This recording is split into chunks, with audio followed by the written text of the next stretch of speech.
भारत के star athlete Neeraj Chopra ने पुरुषों के भाला फेंक में स्वर्ण पदक जीत लिया है। वहीं भारत के ही किशोर जेना ने रजत पर कब्जा जमाया है। एशियाई खेलों के इतिहास में पहली बार है जब भाला फेंक में भारत ने पहले दूसरे स्थान पर कब्जा जमाया हो। भारत के स्टार एथलीट नीरज चोपड़ा ने लगातार दूसरी बार एशियाई खेलों के भाला फेंक स्पर्धा में स्वर्ण जीता है। उन्होंने 88.88 मीटर के सर्वश्रेष्ठ प्रयास के साथ स्वर्ण पर कब्जा जमाया। वहीं भारत के ही किशोर जेना ने 87.54 मीटर के सर्वश्रेष्ठ प्रयास के साथ रजत हासिल किया। नीरज ने 2018 जकार्ता एशियाई खेलों में भी स्वर्ण जीता था। वही किशोर का यह पहला एशियाई खेल है और उन्होंने रजत पर कब्जा जमाया। यह किसी भी प्रतियोगिता में जेना का पहला पदक है। जापान के गेकिडिन 82.68 मीटर के सर्वश्रेष्ठ प्रयास के साथ तीसरे स्थान पर रहे। 1951 से भाला फेंक एशियाई खेल का हिस्सा रहा है। यह 72 वर्षों में पहली बार है जब इस स्पर्धा में भारत के ही दो एथलीट ने स्वर्ण और रजत पर कब्जा जमाया हो। भारत के अब एशियाई खेलों के भाला फेंक स्पर्धा में 5 पदक हो गए हैं। इन 2 पदक से पहले 1951 दिल्ली एशियाई खेलों में प्रसाद सिंह ने रजत, 1982 दिल्ली एशियाई खेलों में गुरतेज सिंह ने कांस्य और 2018 जकार्ता एशियाई खेलों में नीरज ने स्वर्ण जीता था। वही ऐसा भी पहली बार है जब एशियाड के पुरुषों के भाला फेंक में भारत ने 2 पदक जीते हैं। नीरज का पहला थ्रो 82.38 मीटर का रहा। इस थ्रो के बाद वह पहले स्थान पर पहुंच गए थे। भारत के ही किशोर जेना उनके बाद दूसरे स्थान पर थे। जेना ने 81.26 मीटर का थ्रो किया था। जापान के गेंकी डिन 78.87 थ्रो के साथ तीसरे स्थान पर थे। नीरज का दूसरा थ्रो 84.49 मीटर का रहा।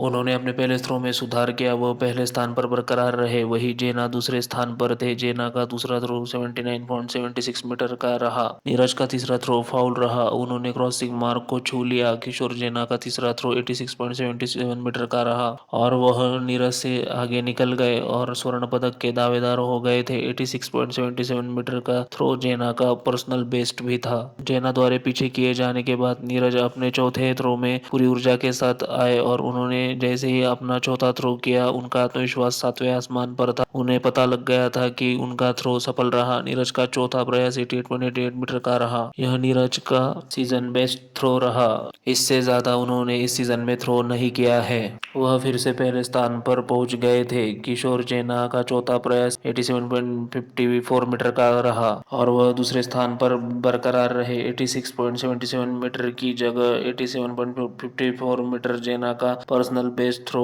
हो गया। नीरज का पांचवा थ्रो 80.80 मीटर का रहा। वही किशोर जेना का पांचवा थ्रो फाउल रहा। नीरज और जेना दोनों का छठा थ्रो फाउल रहा। अपने अपने प्रयासों के बाद ही दोनों जश्न मनाने लगे। नीरज ने स्वर्ण और जेना ने रजत जीता। नीरज अमेरिका के यूजिन में आयोजित डायमंड लीग के फाइनल में कुछ खास नहीं कर पाए थे और दूसरे स्थान पर रहे थे। तब उन्होंने अपना सर्वश्रेष्ठ थ्रो 83.80 मीटर का किया था। वह चेक गणराज्य के जाकुब वादले से पीछे रह गए थे। नीरज ने इस साल दोहा डायमंड लीग में उन्होंने 88.67 मीटर दूर भाला फेंका था, जबकि लुसान डायमंड लीग में वह 87.66 मीटर के साथ जीते थे। ज्यूरिख डायमंड लीग में 83.71 के बेस्ट अटेम्प्ट के साथ दूसरे स्थान पर रहे थे। वही विश्व चैंपियनशिप में नीरज ने 88.17 मीटर का थ्रो किया था और स्वर्ण पदक जीता था। दोस्तों, इसलिए नीरज चोपड़ा भारत के स्पोर्ट में एक बहुत बड़े खिलाड़ी बन चुके हैं। दोस्तों, अगर आपको ये वीडियो अच्छी लगी हो तो इसे लाइक और चैनल को सब्सक्राइब जरूर कीजिए। जय हिंद।